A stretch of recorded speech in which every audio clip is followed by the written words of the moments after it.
Hello, I'm Meg Peterson. You're listening to one of the many styles in which you can play your autoharp, but first it has to be in tune, or it won't sound that good.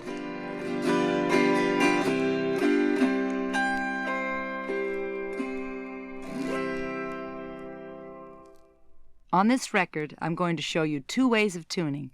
The first is a simple, accurate method that is just right for the non-musician or the beginning autoharp player. This will run from band 1 through band 9.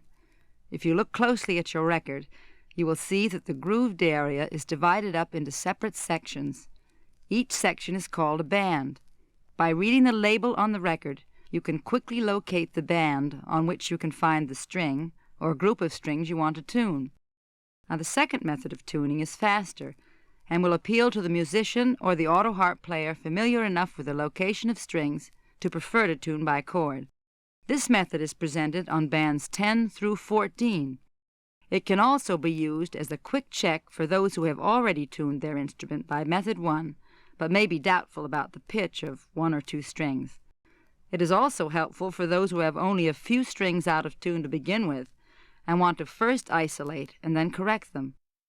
Some folks can hear a pitch better in a chord than when it is played as a single note.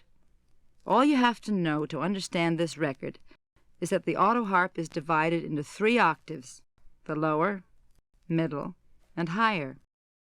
There is a label on practically every autoharp which shows these 3 octaves.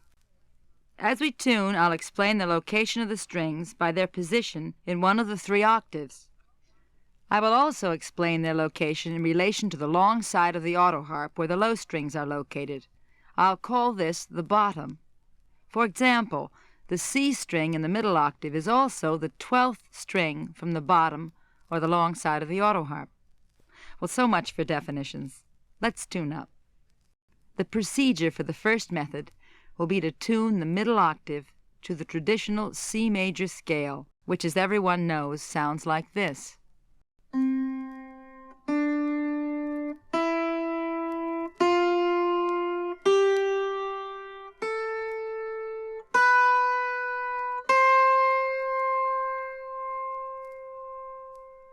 Many of you have sung this scale, whether you know it or not, using the familiar do, re, mi, fa, sol, la, ti, do.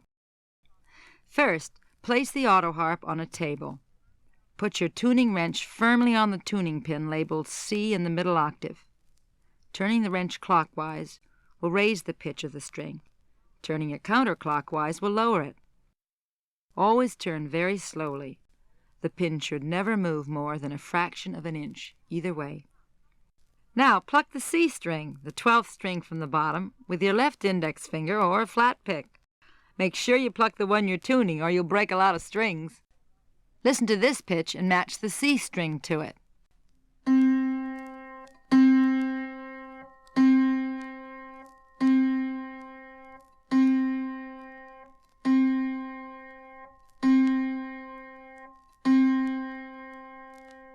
Next, move the wrench 2 pins higher to the pin marked D, the 14th string from the bottom, and match this pitch.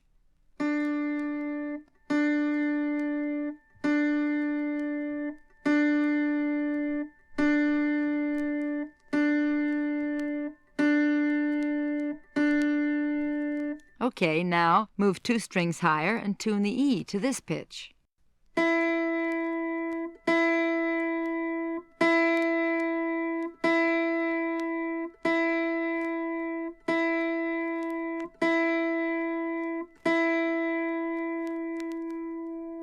Next, move 1 string higher, tune the F to this pitch.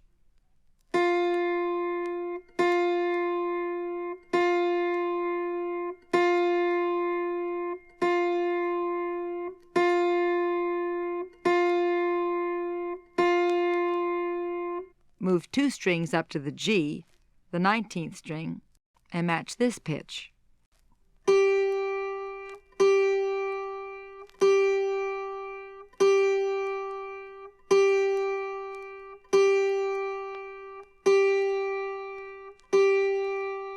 Now, move another 2 strings higher to the A and match this pitch.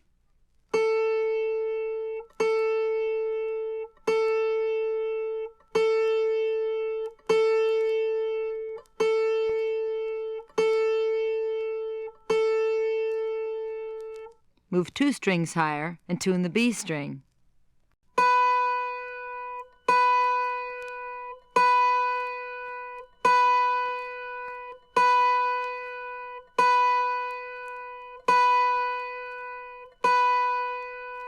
The next string brings us to C, the 24th string, to complete the octave.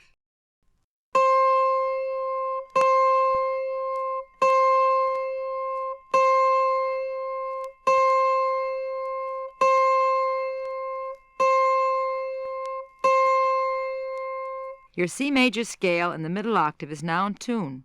Let's go over it together. Pluck the strings as I name them and sound them, using the musical scale on the instrument as a guide. C, D, E, F, G, A, B, and C.